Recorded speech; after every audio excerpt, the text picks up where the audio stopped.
ফেব্রুয়ারির প্রথমার্ধে নির্বাচন ইস্যুতে মিশ্র প্রতিক্রিয়া দিয়েছে রাজনৈতিক দলগুলো। বিএনপির চাওয়াকে প্রাধান্য দেওয়ার অভিযোগ করে এনসিপি ভোটের আগে গণহত্যার বিচার, সংস্কার এবং প্রশাসনের নিরপেক্ষতা চেয়েছে।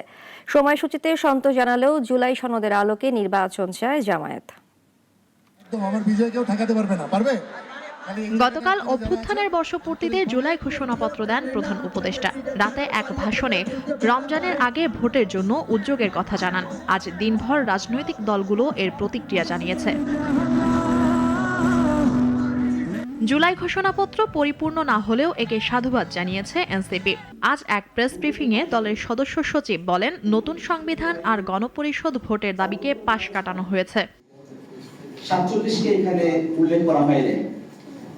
আমরা মনে করি যে বাংলাদেশের এই ভূখণ্ডের এবং সার্বভৌম রাষ্ট্র পাওয়ার পেছনে 47, 71 এবং আমাদের 24-এর যে আন্দোলন, তার সকল কিছুর একটি সম্মিলন এই ঘোষণাপত্রকে আরো সমৃদ্ধ করতে পারবে।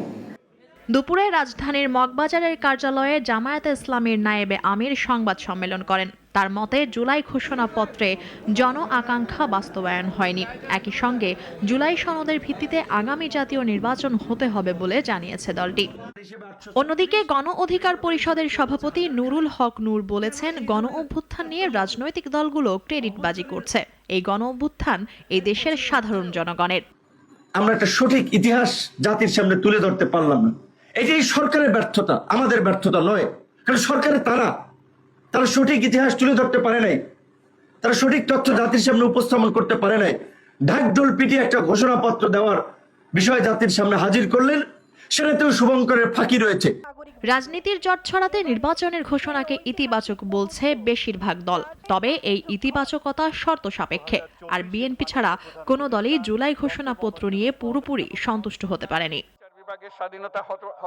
মুনিয়া চৌধুরী, নাগরিক, ঢাকা।